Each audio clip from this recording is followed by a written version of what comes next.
সচেতনতা শিবির শুরু করব। এই প্রকল্পে যে শুরু হয়েছে, এই প্রকল্প পরিচালনা করছেন নরেন্দ্রপুর রামকৃষ্ণ মিশন লোকশিক্ষা পরিষদ, আর সহযোগিতা আছেন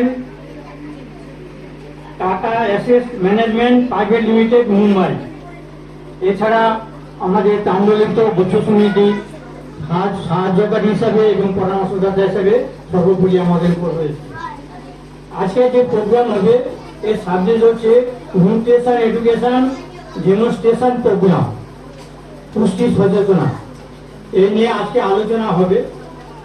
আজকে এই মহতী অনুষ্ঠানে যে সমস্ত অতিথিবৃন্দ এসেছেন এবং সর্বোপরি এই স্কুলের শিশুরা এবং মায়েরা এসেছেন, আমার সঙ্গে যে সমস্ত সদস্য আছেন, শিক্ষক রয়েছেন, অনুপ্রেরণা জনকল্যাণ সংঘের তরফ থেকে সকলকে সাদর সম্ভাষণ, শ্রদ্ধা, অভিনন্দন, কৃতজ্ঞতা, স্বাগত এবং শারদীয়া উৎসবের প্রীতি শুভেচ্ছা ভালোবাসা জানাচ্ছি।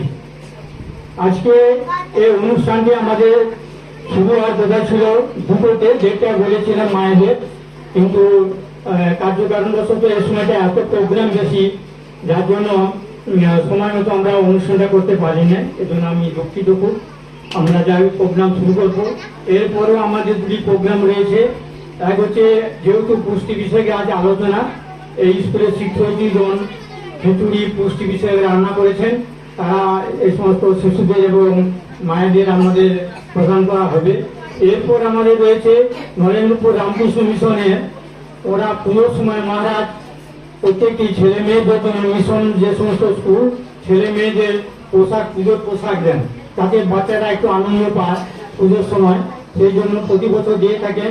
এবছরও আমরা বিগত দিনে বছরে নেয়, এবছরও আমরা এই পুজোর পোশাক পেয়েছি। আমরা ভিসিডি প্যারালাল প্রাইমারি করে 122টি ছেলে মেয়ের পোশাক আমরা পেয়েছি। এই প্রোগ্রামের পর আমাদের পোশাক বিতরণ করা হবে। এখন আপনাদের সামনে আমি আর জিজ্ঞাসা কিছু বলবো না, আপনাদের সামনে এই পুষ্টি বিষয়ক বক্তব্য রাখবেন প্রথম থানা বলরামপুর। আচ্ছা না, আমি তো দুঃখিত যে আমি ভুলে